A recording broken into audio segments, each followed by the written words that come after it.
Simple harmonic motion. The simple does not refer to the difficulty level of the question. It refers to the motion itself. In fact, cast your mind back to Friday and my wonderful demonstration of Bob, who was going between 0 and 3. That is simple motion. It's just going backwards and forwards, backwards and forwards. And that is what simple harmonic motion is. Right? Oh, so what do we know about simple harmonic motion? There's our definition.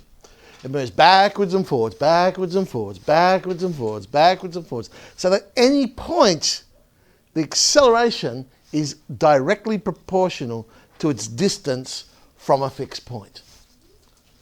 That's what we call simple harmonic motion, abbreviated very cleverly, SHM. Don't know how they come up with these things. So basically it's that. Acceleration is proportional to displacement. So if it is directly proportional, then that means it's equal to some constant times the displacement. But in order for this to work, that constant needs to be a negative number. So to ensure it's a negative number, I make that constant minus n squared. And that constant will therefore always be a negative number. So that's what we start with. Acceleration is a function of displacement. Okay. So there's our first rule. If it undergoes simple harmonic motion, then it obeys that rule. Acceleration is equal to a negative constant times displacement. So if they ask you to prove something is undergoing simple harmonic motion, that's what we have to prove. Its acceleration is equal to a negative constant times its displacement. Let's now work out the equations. Well, acceleration is a function of displacement. So therefore we know d dx of a half v squared is minus n squared x. So a half v squared, integrate, minus a half n squared x squared. Remember, we're only integrating the x. N is a constant. Plus some other constant. Multiply both sides by 2. V squared is minus n squared x, again, plus some constant. Well, what is the constant? Remember I said simple harmonic motion is just backwards and forwards, backwards and forwards. So I'm just going to pick a point. Before it turns around and goes back the other way, it has to stop. So that's the bit of information I'm going to use. I know when x equals some value, I'll call it a, the velocity will equal to 0. And the reason I've called it a is it's going to be the amplitude of the motion. How far do I go before I stop? So all right, there's the information I know. Sub that in, the constant becomes n squared a squared. Okay. So v squared is minus n squared x squared plus n squared a squared. Common factor there of n squared, but we want v. So v is plus or minus n times the square root of a squared minus x squared. Okay. Note. Remember what we did before. We can work out the path of our particle. V squared is always greater than or equal to 0. So a squared minus x squared is greater than or equal to 0. Solution to that is x is in between minus a and a. Of course that's my solution. Because remember I said, I'm going to set the amplitude to be this constant a. And so we're going between a and minus a, which go backwards and forwards, and we're centering around 0. A minus a minus. Very simple harmonic motion. We're going to find some more equations. Well, velocity is equal to minus n, the square root of a squared minus x squared. Why did I choose the negative? Well, in this case, I choose it very carefully. If when t is equal to 0, I'm out at the amplitude, I'm going to choose the negative. Okay? But if when t equals 0, x is 0, I'm going to choose the positive. Because I'm trying to make this a really nice equation. And I know it'll end up being a trig function. And so I want to end up with the one that mimics the motion. If we start at the amplitude, sine or cosine? Cos, yeah. So therefore I want to force this integral to be inverse cos, which was minus the square root. If it starts at the origin, well, that's a sine curve.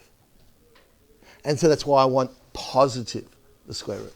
So I've chosen negative because the way I set mine up just then is we're starting out at the amplitude. Turn it upside down, and there it is. You can see the integral now. Minus 1 on the square root of a squared minus x squared. It's going to become a inverse cos function. So let's integrate both sides. I've separated the variables. Time, well, we're just going from when it was 0. Amplitude was a, we said. And we're trying to link time and displacement. Now, I've factorised out the 1 on n. I've left the negative inside so I can get my inverse cos when I integrate. So I get 1 on n, inverse cos x on a, and I'm going from x to a. Substitute in the x, substitute in the a, I get the inverse cos of 1. Inverse cos of 1 is? Yes. All right. Again, another reason why I chose inverse cos. Because I knew I would end up with inverse cos of 1, which would become 0 and would make it a much neater equation. So I now have t as a function of x, but we want x as a function of t. So multiply both sides by n. Want to get x by itself, so to undo the inverse cos, I'll cos both sides. And we get x equals a cos nt. It is simply a cosine function. And that sort of makes sense when you think about what the motion's doing. It's just going backwards and forwards between 2 points. Think of your cosine curve as it winds along the axis. It's just going up and down, up and down, up and down, between 2 points. It's exactly the same thing. So, to generalise this, I'll hit the board again. There we go. Okay, what do we know about simple harmonic motion? Acceleration is equal to minus n squared x. Okay, that's our rule. That's our law of simple harmonic motion. V squared equals n squared a squared minus x squared.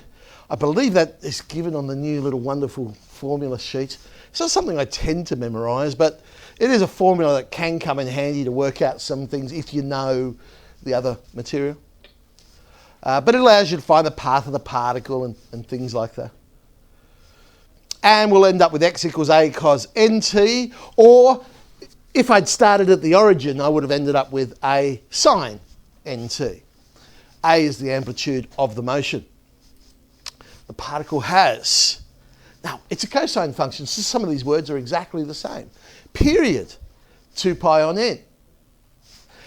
There's this other thing called frequency. Those who don't do physics might be going, what's frequency? Well, from a formulaic, there's a fancy word.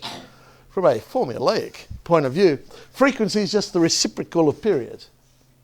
But what is period? What is frequency when we're talking about motion? Period is how long it takes for one oscillation. So to go and come back, how long it takes.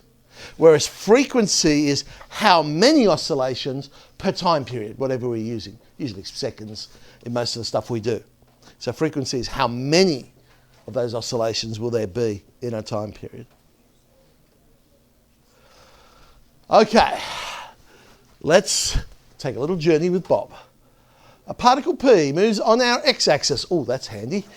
According to the law, x equals 4 sine 3t. So in this case, they've given us the displacement time equation. Now, they haven't said this is simple harmonic motion. However, we know it is because, oh, look, it's a trig function. Okay? So the first thing they're going to do is say, hey, show that it's moving in simple harmonic motion. So if I'm starting with the displacement, all I'm going to do is differentiate 2 times and get the acceleration. So differentiate it once, I get 12 cos 3t. Differentiate it twice, I get minus 36 sine 3t. Remember, our rule was I need to show it's a negative constant times the displacement. So if I rewrite that, yes, that is minus 9 times the formula that I had there for displacement. So yes, that obeys our rule for simple harmonic motion. So, yep, that moves in simple harmonic motion. What's its period? Period was 2 pi on n. N in this case is t. It's the coefficient of t, 3. So 2 pi on 3. Well, they haven't given me any units. I'll assume it's seconds. So 2 pi on 3 seconds. Find the interval in which the particle moves. Now, this is where I personally think, rather than using calculus, just think about the picture. You know what a sine curve looks like. So, the interval in which the particle moves.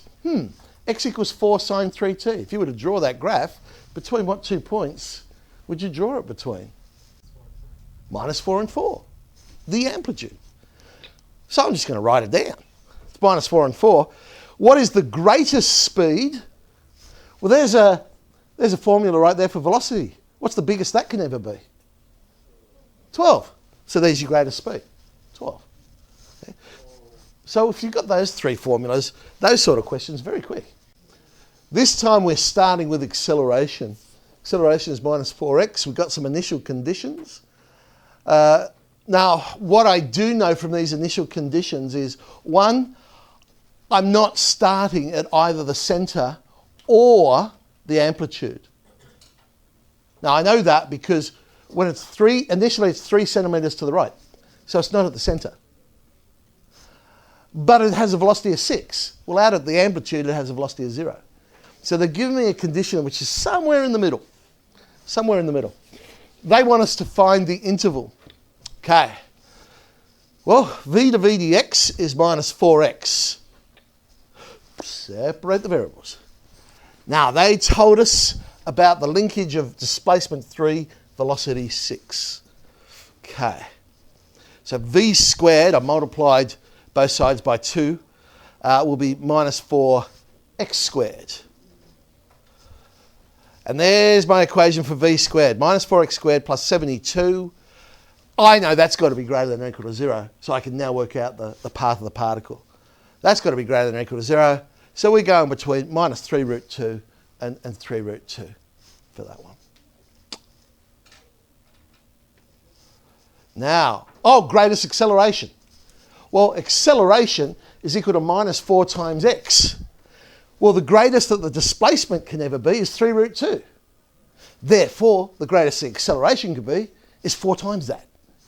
So we get, -12 root 2, but 12 root 2. Okay, so there's our wonderfully interesting path. We just go backwards and forwards, backwards and forwards.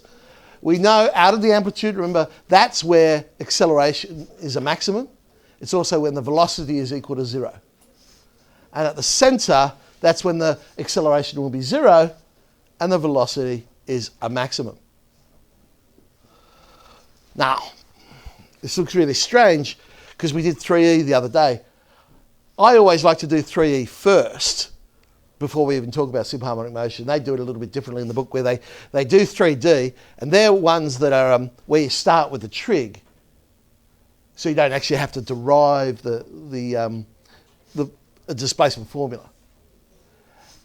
Whereas 3f, now you know d dx is a half v squared, you can start with the acceleration formula. So you'll find that in 3D we'll start with the trig, then go and prove it's simple harmonic motion, or they'll tell us it's simple harmonic motion. Whereas 3f will start with the law of simple harmonic motion. They're pretty much the two types of questions we can have.